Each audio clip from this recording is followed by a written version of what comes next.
analysis has a significant figure. So in 1980s and continuing into the 21st century, an inordinate amount of attention has been focused on improvement of quality in the American industry. So 1980 to 21st century, ang problem is the improvement of quality. So at the same time, having a quantitative result on the production of their industry, no, yung production industry nila, kailangan nilang gumawa ng maraming products and kailangan nilang makagawa ng mga items ng marami or quantitative amount but without losing its quality. So, kaya simula ng 1980s after the 21st century, doon nagde-develop sila ng mga methods or study kung paano mai improve yung yung quality ng kanilang industry. So in the 20th century, dito nangyari yung tinatawag na industrial miracle. So yung mga Japanese, they were able to succeed where we and others failed to do, to create an atmosphere that allows the production of high quality products. So ang mga Japanese ang nakapag-umpisa nito. And they use statistical methods and statistical thinking among management personnel. So, statistics is the study of collection, analysis, interpretation, presentation, and organization of data. And it is the mathematical discipline to collect and summarize data. Statistics is a branch of applied mathematics, and there are two important and basic ideas involved in statistics: uncertainty and variation. The uncertainty and variation is different in different fields can be determined only through statistical analysis. And these uncertainties are basically determined by the probability that plays an important role in statistics. So, probability in statistics, lagi silang magkasama. What is statistical analysis? So, this is investigating trends, patterns, and relationship using quantitative data. Quantitative data. So, meaning quantity, amount, dami, yon ang ginagamit sa statistical analysis. And it is an important research tool used by scientists, governments, businesses, and other organizations. To draw a valid conclusions, analysis requires careful planning from the very start of the research project. So, statistics is very important dahil sa kanila magsisimula yung mga study or research process. So, dapat yung statistician will collect enough data para may apply dun sa kanilang project or dun sa pag-aaral. So, you need to specify your hypothesis and make decisions about your research design, sample size, and sampling procedures. After collecting data from your sample, you can organize and summarize the data using descriptive statistics. Then you can use inferential statistics to formally test hypotheses and make estimates about the population.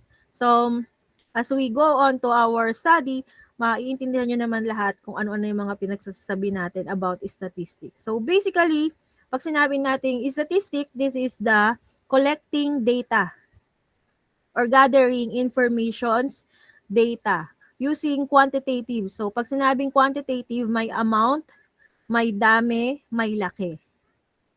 Okay? So, example yan. No? Usually, ginagamit ang statistics kung yung NSO, di ba? Yung dami ng tao, population. So, yan yung statistics. So, the basics of statistics, dito natin maririnig yung tinatawag na mean, median, and mode. So, mat lang naman siya, no? Mean, median, and mode. So, pag mean, average. Median is the central value. And then, yung kanyang mode is that the most frequent observations in the data. Alam nyo ba yon? Yung mean, median, and mode. Hindi ko matandaan kung anong part ng math yan. I think math, algebra yata yan, no? Mean, median, and mode. Pag sinabing mean, average. Median, central value, arranged from lowest to highest or highest to lowest. Yun yung median, yung nasa gitnang value. And mode is the most frequent value or yung value na ilang beses inulit dun sa dataset. Variation is the measure of spread out of the collection of data. So from the word itself, no, variation, so iba-iba yan. Standard deviation is the measure of the dispersion of data from the mean, and the square of the standard deviation is equal to the variance.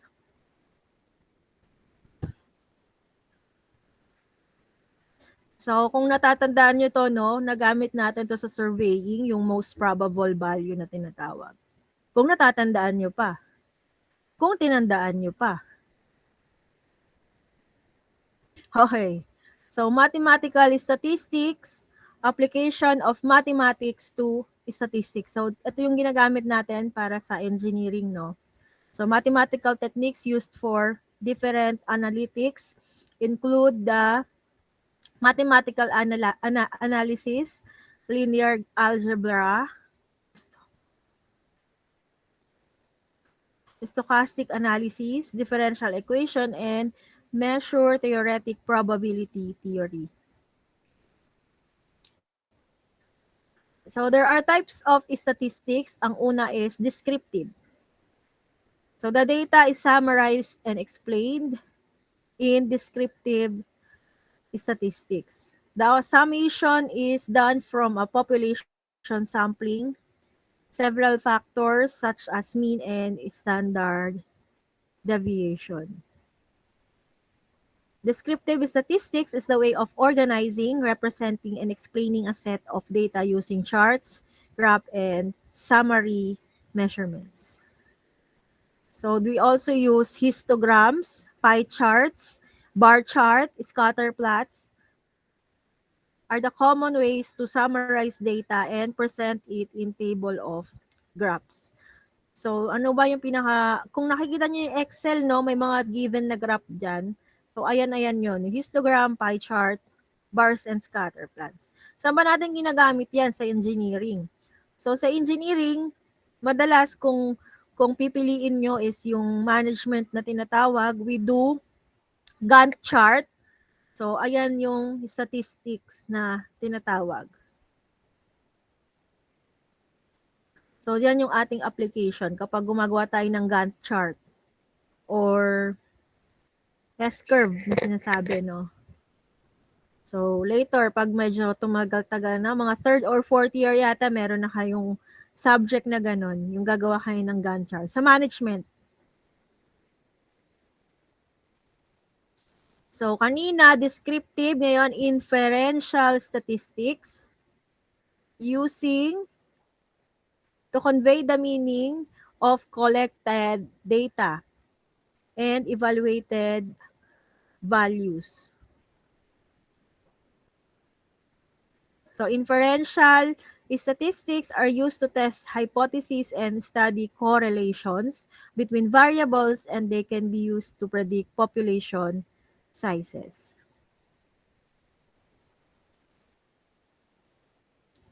So, laktawan ko na yung summary.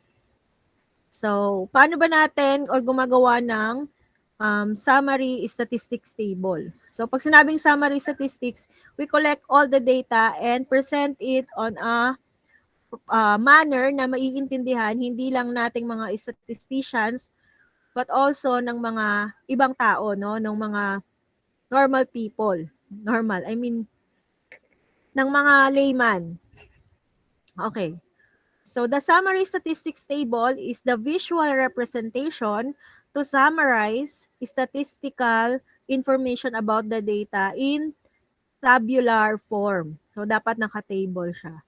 So dyan sa ating example, the blood group of 20 students in the class are O, A, B, A, B, A, B, B, B. So on and so forth. So meron daw 20 students and yan yung kanilang mga blood type. So yung number 1 student O, number 2 students is A. So to make a summary statistics table, dalawang column yung ating ginawa.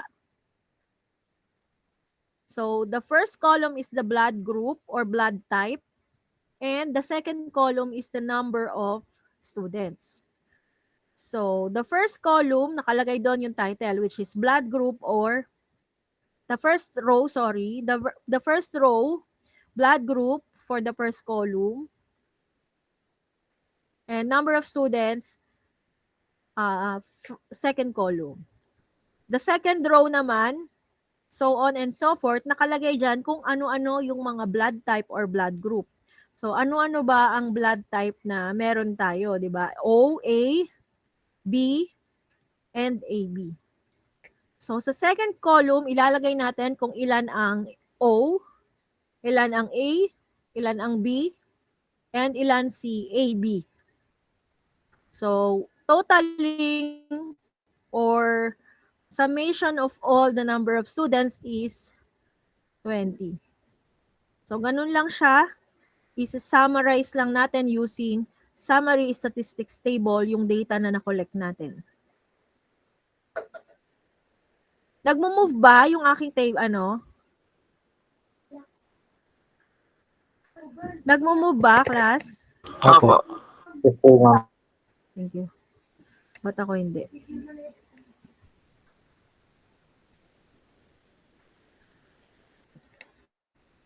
Scope of statistics. It is used in many sectors such as psychology, geology, sociology, weather forecasting, probability, and much more. And the goal of statistics is to gain understanding from the data.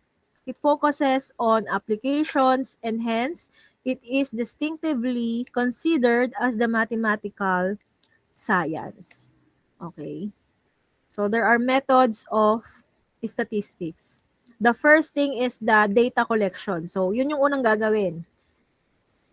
Magko-collect tayo ng data and then we summarize all the data using yung kaninang table na ginawa natin. And then after that, statistical analysis naman yung last and final step natin. Data is a collection of facts such as numbers, words, measurements, and observations, and etc. So, pwede siyang qualitative and pwede ding quantitative. So, qualitative is a descriptive data. So, she can run fast, he is thin. So, qualitative, ibig sabihin yung kanyang quality or yung adjective yung dinidescribe. Nagdidescribe tayo. So, mabilis, mabagal, mataba, mapayat. So, ilan sila? Kunwari, no? And then, quantitative naman on numerical information. So, octopus, 8-legged creature. How about yung mga 6-legged creature, spider, or yung mga arthropods, no? And 4-legged creature, mga dog, yung 4 ang paa. And 2-legged creatures, yung mga ibon, yung mga nakatayo, tao, di ba? So, in quantitative data, we have the discrete and continuous data. Discrete has a particular fixed value, while the continuous data naman is not fixed, but has a range of data. At it can be measured. Okay, so wag mo na kayong maguluhan dahil iisa-isahin natin yan. Okay? Again, ulitin natin, there are two types of data, qualitative, descriptive data. So, according sa kanyang description, quantitative, numerical information. Dami. And then, under quantitative, we have discrete or fixed amount or value, while continuous naman, not fixed but has a range of data. But it can be measured. So, maiisa-isa natin lahat yan, kaya huwag kayong maguluhan. So, the representation of data can be in these following graphs: bar chart, pie chart, line graph, pictograph, histogram, frequency distribution. So, ito yung mga way to represent our data. So, the first example is the bar chart. So, pag bar chart represents group data with rectangular bars with lengths proportional to the value that they represent. The bar can be plotted vertically or horizontally. So, pwedeng yung bar natin manggagaling sa vertical. Pwede rin namang ganyan ay sa yung kanyang y-axis, no? Yun yung horizontal bars. Pero dyan sa picture, that is a vertically plotted bars.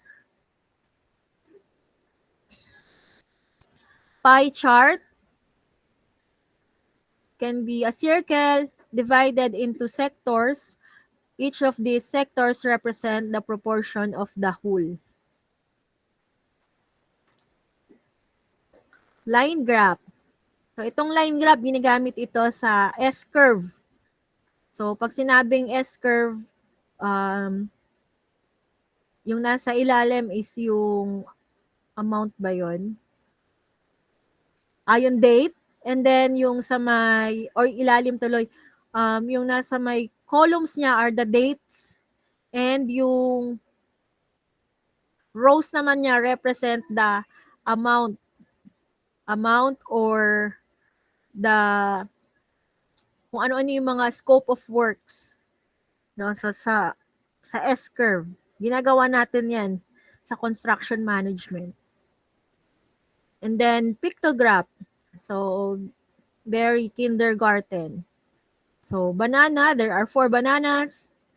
Apple, 3. Cherry, 4. So, that is the pictograph. Tandaan na, bar chart, pie chart, line graph, pictograph, and histogram.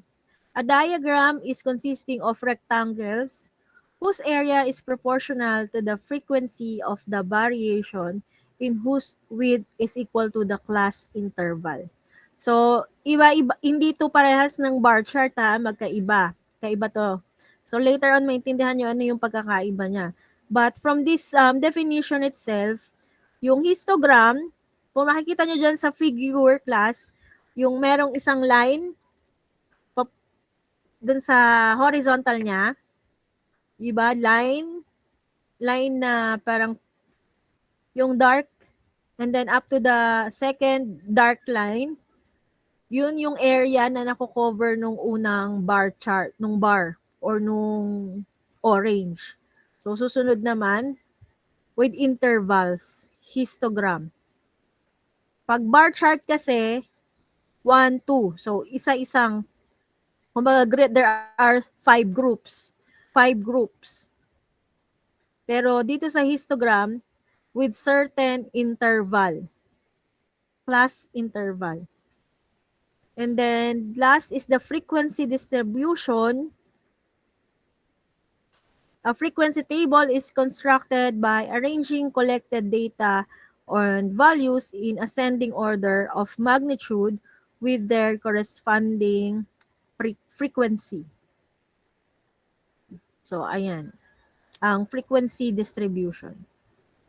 Okay. So, iisa-isahin natin dito sa midterm yung iba't ibang klase ng representation. So, uunahin na natin si frequency distribution.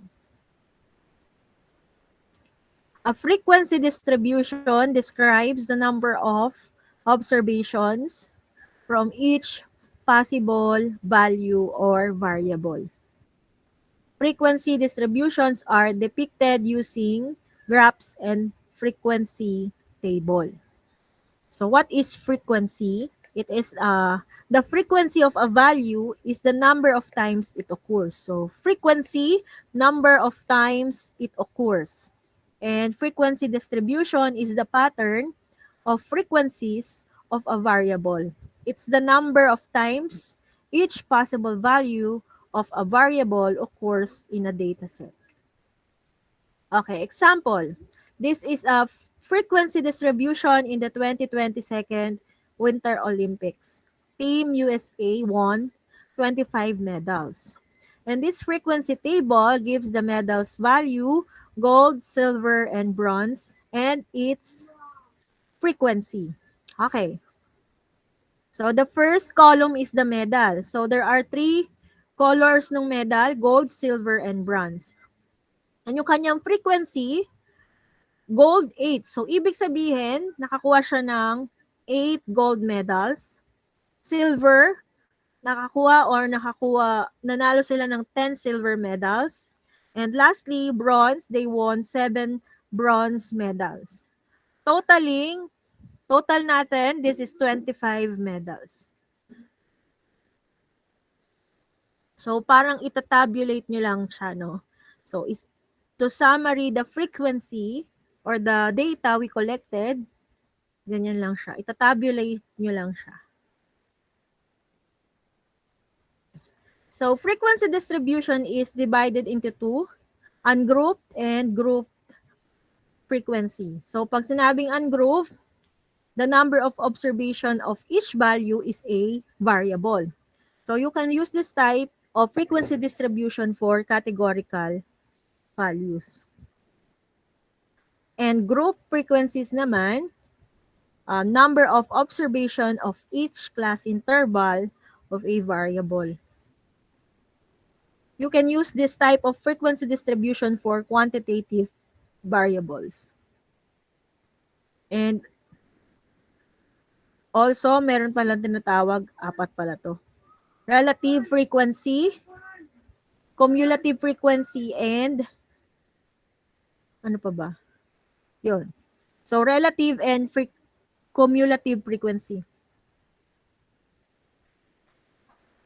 So, frequency distribution are often displayed using frequency table.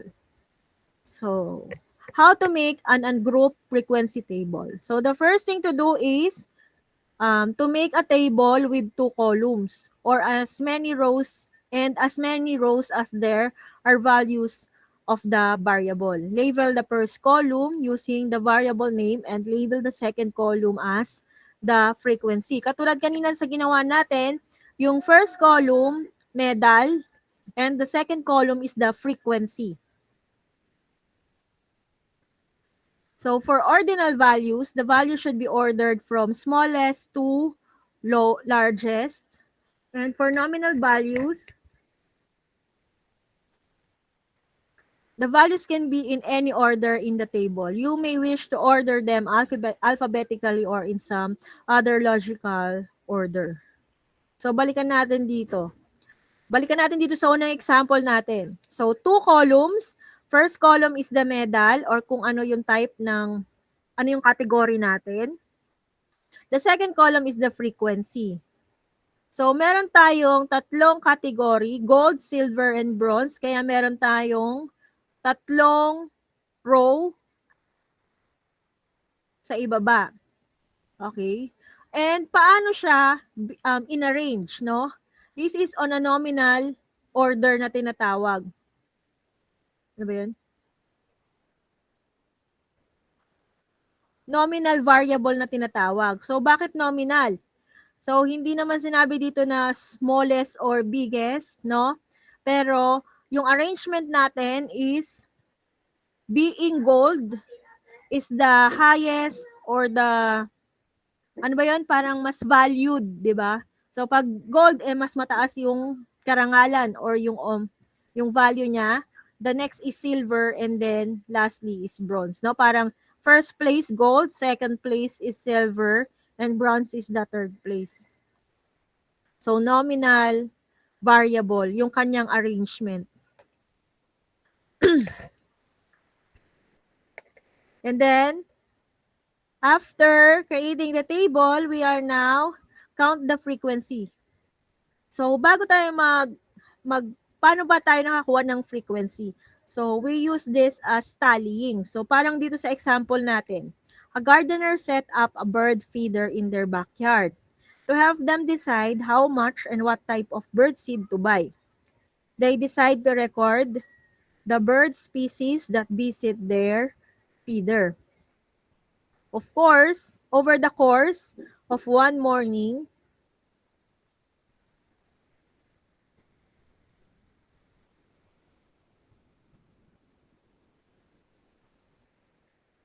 and over the course of one morning, the following birds visits their feeder.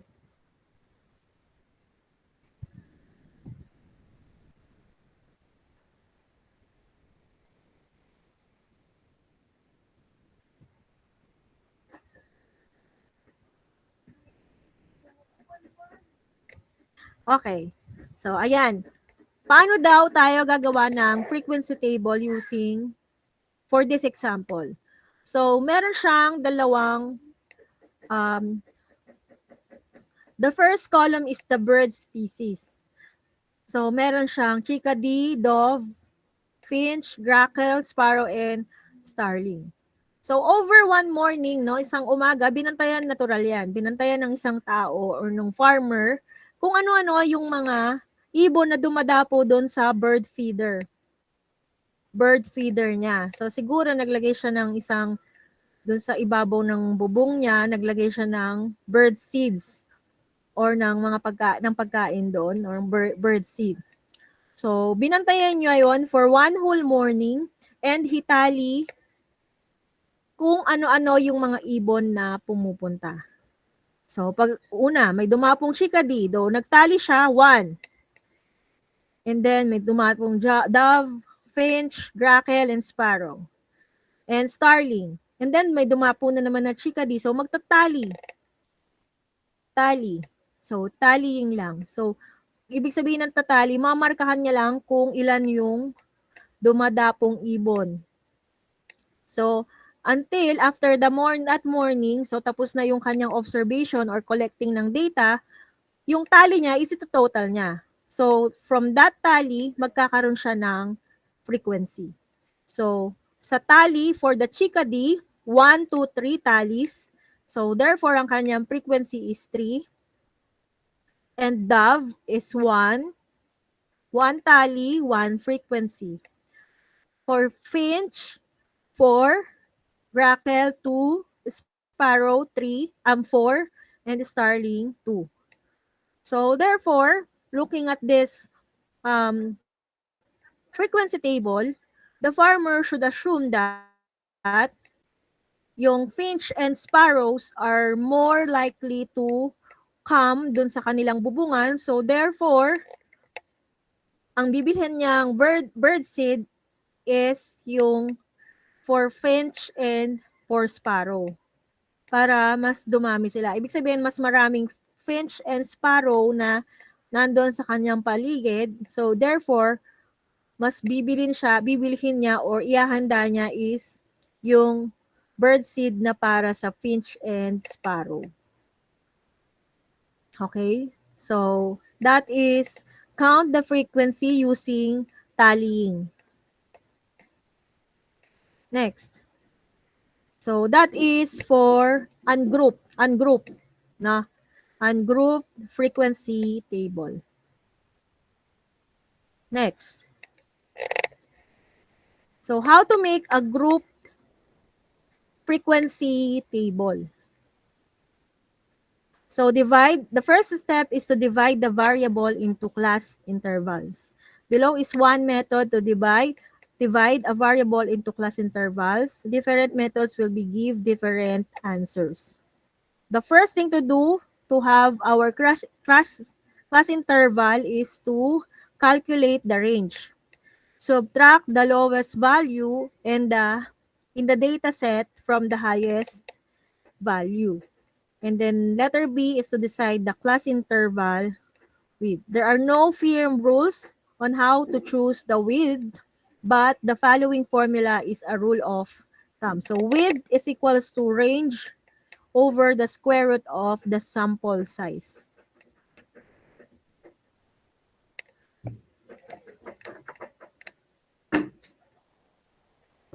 So you can round this value to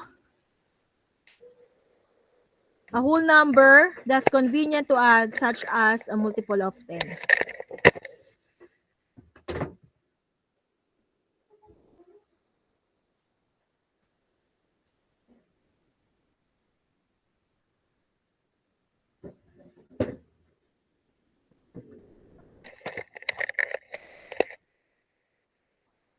Next. So next is to calculate the class interval. Pag nakuha na natin yung range and yung kanyang width, pwede na natin kunin yung kanyang class interval. So this is the lower limit less than or equal to x less than the upper limit.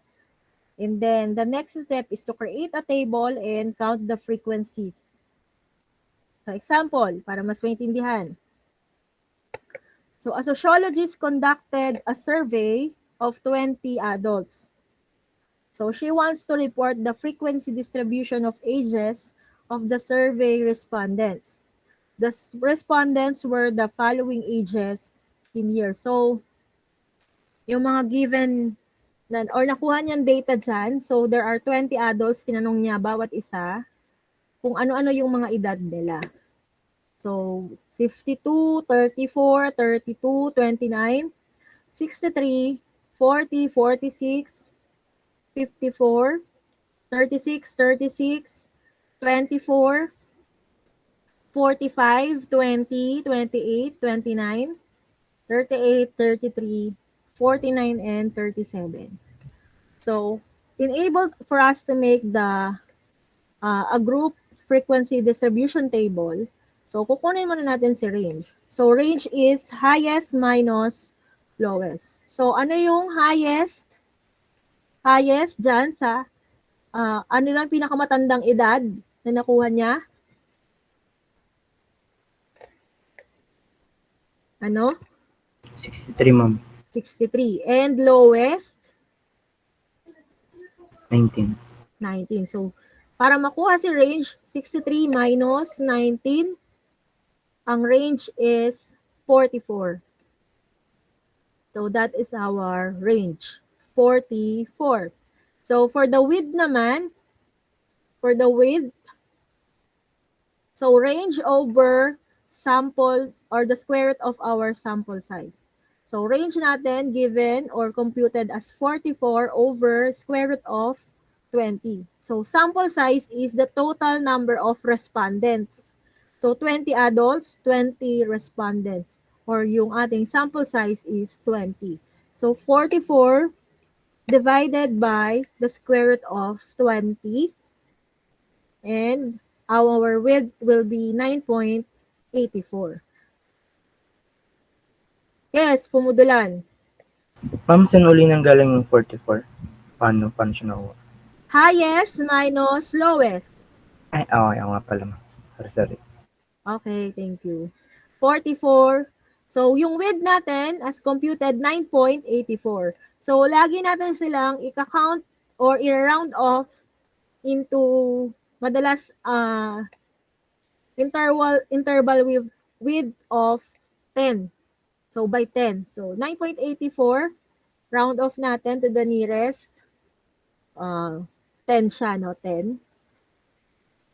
So, ang ating class interval will be, or ating class width will be 10. Interval width will be 10.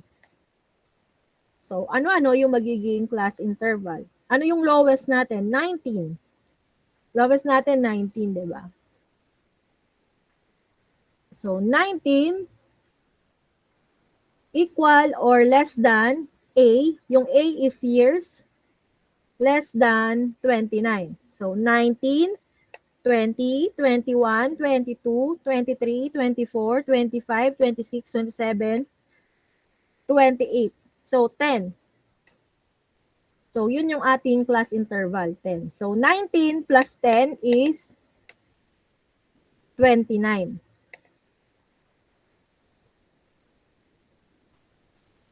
Nagets ba? O ulit.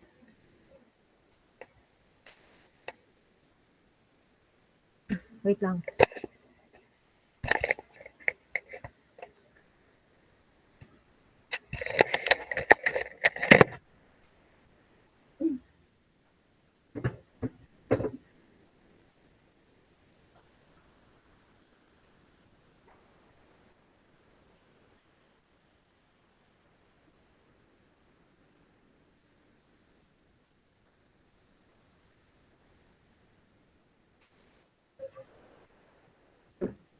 Wait lang. Oh.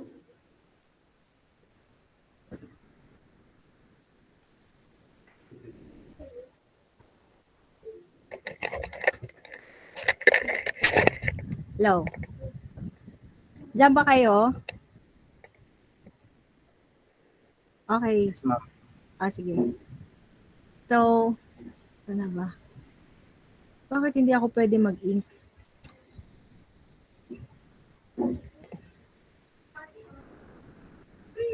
Hindi kasi, nasa desktop kasi ako, walang ano dito yung Microsoft. O ganon. So, class interval will be 10. So, 10 yung ating class interval. So, therefore, yung magiging rows natin will be, tapos na ba yan?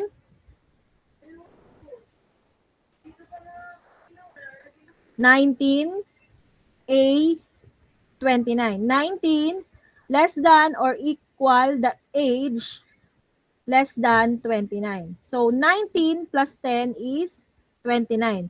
Kaya yung una nating class interval will be between 19 to less than 29. So, kung ano yung less than 29, di 28 lang yun. Diba? So, 19 less than equal the age less than 29. Next, class interval will be from 29 plus 10, kaya 39. And then, the next is yung third nating class interval will be 39 plus 10, kaya 49. 49 plus 10, 59. 59 plus 10 is 69. So, from computing our round or from computing yung ating class interval width of 10, so ayan yung limang class interval na nagawa natin.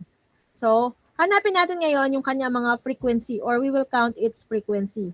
19 to 29. So, hindi kasama yung 29 kasi less than 29. Less than 29. So, ilan ba yung 19 to less than 29? So, ibig sabihin hanggang 28 lang. 19. So, 19, 20, 28, and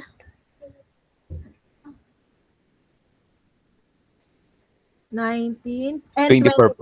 24. So, merong 4. So, from 29 up to 38 naman. 38 kasi less than 39. So, 38. 29, 1, 2, 3, 4, 5,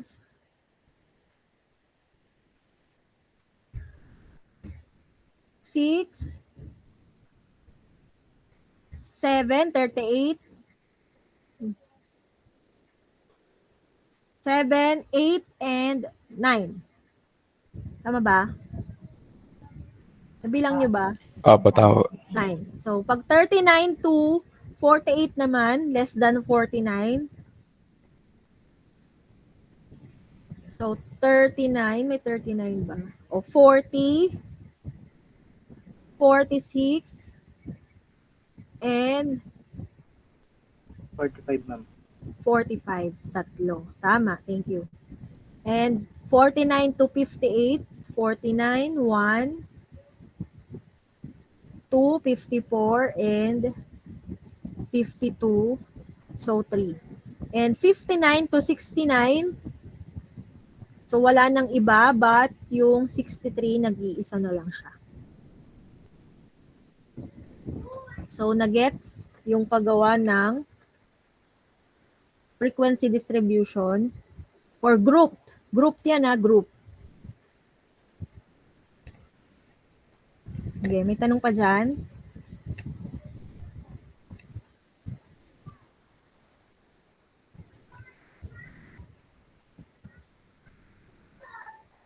Wala na, so move tayo. Ito naman, relative frequency. So, relative frequency naman, create a group or group frequency. So, kapag nakagawa na tayo ng group or group frequency table, so, ito yun, no, yung group or group. So, ito yung magiging example natin, yung ungroup to, no? So, bird species and its frequencies. Magkakaroon tayo ng third table na tinatawag, which we call frequency table, or relative frequency column, third column. So, para makuha yung kanyang relative frequency, kung ilan yung frequency niya over the sample size. So, 3 plus 1 plus 4 plus 2 plus 4 plus 2 is 16. So, 3 over 16 is 0.19. For dove naman, ang relative frequency niya is 1 over 16. For finch, 4 over 16. For grackle, 2 over 16, kaya 0.13. So, 4 over 16 for sparrow. And lastly, starling, 2 over 16. Yung frequency over the total number of, or the sample size.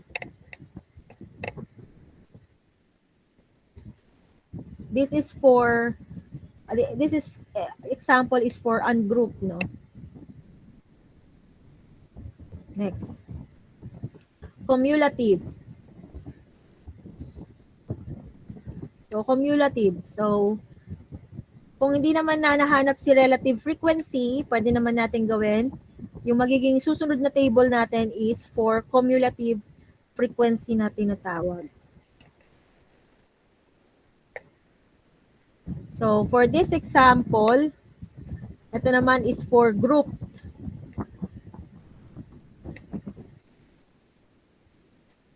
So, pwede din itong gamitin for ungroup, no? But for this example, this is group kasi yung meron tayong class interval. So, ito yung kaninang tinabulate lang natin. So, for its relative or cumulative frequency, 4, yun yung kanyang unang frequency. The next cumulative frequency for 29 to less than 39, 9 plus 4. So, 13. Pag sinabing cumulative, i-add mo yung sinundan or yung previous. So, 9 plus 4, yung kanyang frequency for 29 less than equal A less than 39 is 9. And yung sinundan niyang frequency is 4, kaya 9 plus 4 equals 13. And then, for the third is 39 less than equal A less than 49. So, 9 plus 4 plus 3. So, ito total mo yung dalawang nauna or pwede natin sabihin 13 plus 3. Kaya 16. And for 49 less than A less than 59, 16 plus 3 is 19. And then for the last row, 59 to 69, 19 plus 1 or 1 plus 19 equals 20. And for its cumulative relative frequency, 4 over 20 or 4 over the sample size. kung ano yung kanyang cumulative frequency over the sample size. Next, cumulative frequency 13 over 20 kaya 0.65, 16 over 20 kaya 0.8, 19 over 20 kaya 0.95 yung lumabas, and 20 over 20 is 1. So from this table, the sociologist can make observations such as 13 respondents were 65% or 13 respondents, 65% were under the age of 39 years old. And 16 respondents were under the age of 49 years old. So, ganyan lang yung ating cumulative frequency distribution. Okay?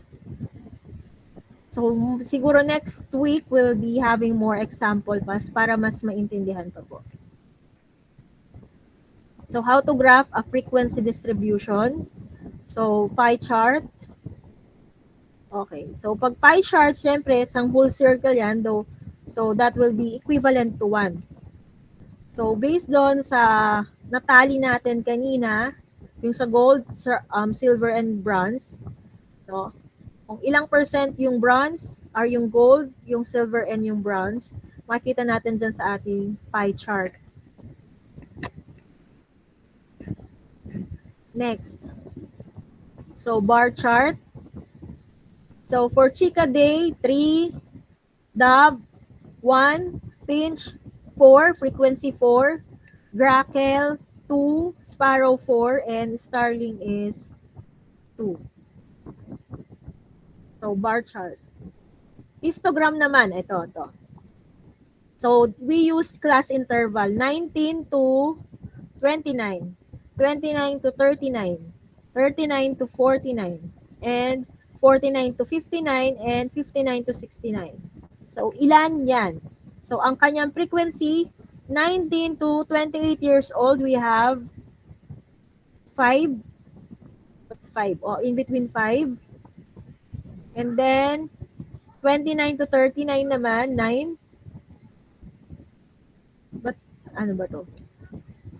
3 and 3 and 1. Wait, ilan ba yung kanina? Babalikan ko lang. 4. 4 pala yun.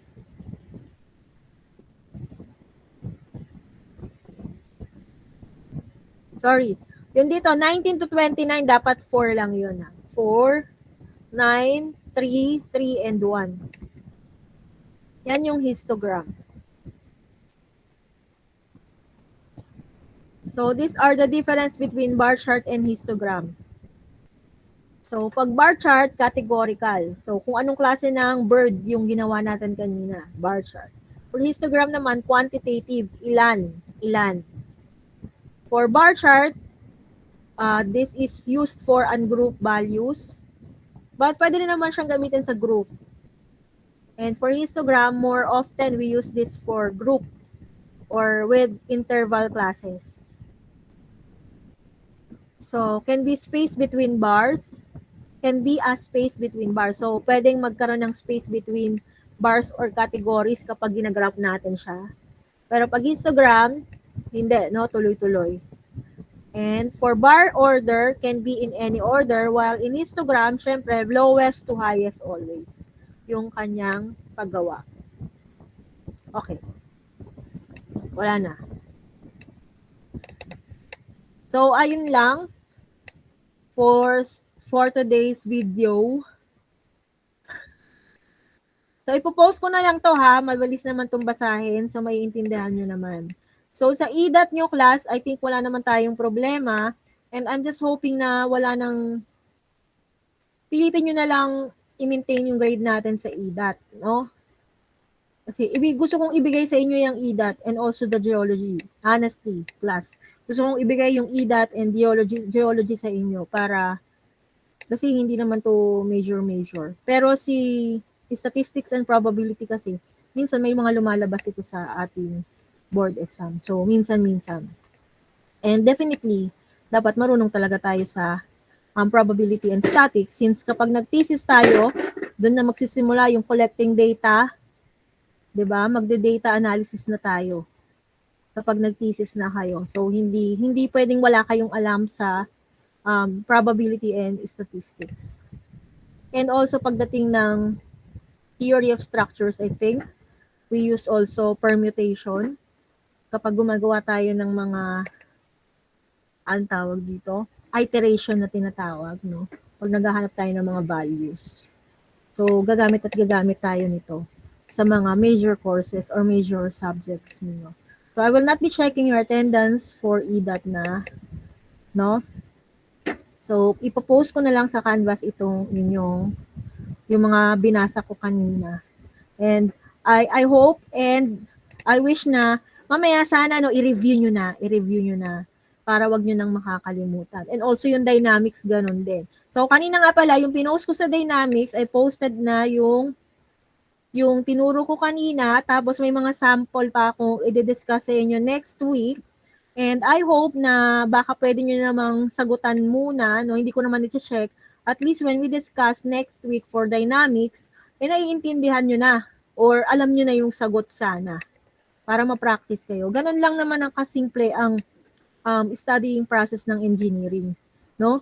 So hindi pwedeng babasahin natin yung solution. Dapat tayo gumagawa ng solution. Ginagawa natin by ourselves. Okay. So may meeting tayo sa geology later, 5 o'clock ha. We'll meet at 5 o'clock sa geology sa meeting link. Okay. Okay ba? Yes, muna yun. Okay po na. Ha? Okay po, napindot lang ako, napindot. Pamudulan. Ay ma'am, may tanong ako ma'am sa Ano? Dyna ma'am. Ah. Anong size pala ma'am ng bond paper